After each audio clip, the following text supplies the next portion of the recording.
Bonjour à tous et bienvenue dans Génération Reconversion, une émission qui vous permet de rencontrer toutes ces personnes qui peuvent vous aider, vous conseiller ou vous inspirer si vous voulez un jour changer de métier. Avec nous, Johan Marcet, bonjour. Bonjour Jérôme. Vous êtes directeur général du pôle expertise et impact au groupe SOS et puis vous avez aussi un autre métier, on va en parler tout à l'heure. Mais tout d'abord, le groupe SOS, on est dans l'entrepreneuriat social, vous êtes un mastodonte de l'entrepreneuriat social, on pourrait dire. On est le plus grand groupe d'Europe d'entreprises sociales et d'associations. On a 22 000 salariés, 100 marques, 500 structures et on essaie de répondre à tous les enjeux de la transition sociale et environnementale du monde actuel et ils sont nombreux et ils sont en croissance. Et aujourd'hui, énormément de personnes ont envie d'avoir un métier utile et donc se dirigent vers ce secteur de... On peut l'appeler l'économie sociale et solidaire. Parfaitement, on est un acteur de l'économie sociale et solidaire. Effectivement, ça crée énormément de vocations, ce secteur-là. Nous, dans une logique de plaidoyer aussi, on essaie d'entraîner avec nous plein d'acteurs de l'économie classique, des entreprises notamment, à prendre en quelque sorte l'élan et à suivre l'élan qui est le nôtre et à innover, à entreprendre à l'échelle des territoires, au plus près des gens, au plus près des besoins, au plus près des publics. Mais pour ceux qui nous écoutent, qui auraient envie un jour de se reconvertir et se dire je veux travailler dans l'économie sociale et solidaire, est-ce que c'est facile d'intégrer, de trouver un emploi dans ce secteur ou de se reconvertir dans ce secteur? Bien évidemment, on recrute énormément dans le champ du médico-social. Il y a beaucoup de métiers en tension, bien évidemment les métiers du soin.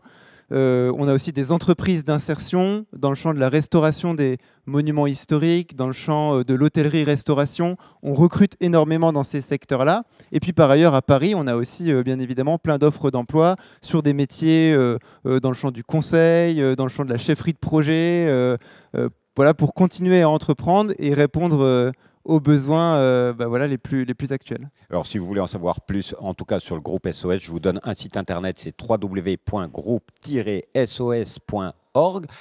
Mais vous êtes là aussi parce que vous avez un autre métier, c'est celui de logothérapeute. Qu'est-ce donc ce nouveau métier ?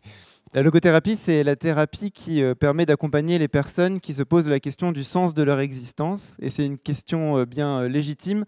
Celui qui a initié la logothérapie dans les années 30, c'est un psychiatre, médecin, philosophe viennois qui s'appelle Viktor Frankl et qui a émis le postulat anthropologique que la question du sens de l'existence était la question humaine fondamentale. Et que si on ne répondait pas à cette dimension-là dans notre existence, eh bien on pouvait faire face à des anxiétés, à des dépressions, être empêché. Et cette situation qui est la nôtre post-Covid, c'est celle au fond de cette prise de conscience du sens et de cette prise de conscience qu'il faut qu'individuellement et collectivement on réponde à cette question du sens. Alors quand on dit qu'on est en reconversion, je veux donner du sens à mon métier, ça veut dire aussi que je veux donner du sens, je recherche un sens à ma vie. Bien évidemment, de toute façon, on ne peut pas dissocier aujourd'hui son métier et sa vie. Donner un sens à son métier ou trouver le sens du point de vue de son métier, c'est être conscient de ses valeurs les plus essentielles, de ce qui compte vraiment pour soi et de ce que l'on peut réaliser du point de vue de ses valeurs dans son métier. Et donc trouver un métier quand on est en reconversion porteur de sens pour soi, c'est véritablement faire ce travail et cette démarche d'introspection. Qu'est-ce qui compte pour moi du point de vue de mes valeurs et comment ce métier plutôt qu'un autre va me permettre de réaliser mes valeurs les plus essentielles. C'est un travail que toute personne doit faire dans le cadre d'un projet de reconversion et combien de temps ça peut durer ? C'est quelque chose que tout le monde doit faire tout le temps. Parce qu'à la fin de sa vie, chacun est amené à se poser la question de, au fond, mais est-ce que cette vie-là, elle méritait d'être vécue ? Et une vie qui mérite d'être vécue, c'est une vie du point de vue de l'individu. C'est une vie qui a été menée en accord avec ses valeurs et qui fait sens. Alors oui, dans le cadre d'une reconversion, c'est bien évidemment souvent plus pressant que dans le quotidien ordinaire.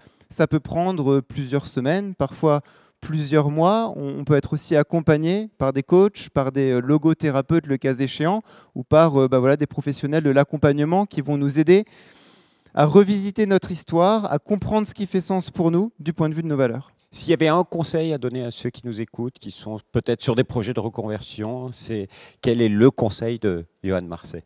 C'est de faire attention à ne pas réaliser le projet d'autres personnes qui transfèrent sur vous-même leur propre système de valeurs. Que ce soit la société, que ce soit les proches, que ce soit les médias, que ce soit les parents, mais véritablement vous arrêter et vous dire, OK, dans ma vie professionnelle, qu'est-ce qui m'a vraiment mis en joie? Pourquoi? À quelle valeur est-ce que ça correspond? Et comment demain, dans mon nouveau métier ou dans mon prochain métier, je vais être en phase avec ces valeurs? Merci beaucoup, Johan Marcet, pour ce dernier conseil. Alors, on peut retrouver plein de choses sur votre podcast, c'est ça, En quête de sens, Johan Marcet, on trouve partout. Voilà, sur toutes les plateformes, En quête de sens, Johan Marcet, vous le trouverez. Merci beaucoup. Et quant à nous, on se retrouve bientôt pour une nouvelle rencontre sur le salon Génération Reconversion. Au revoir.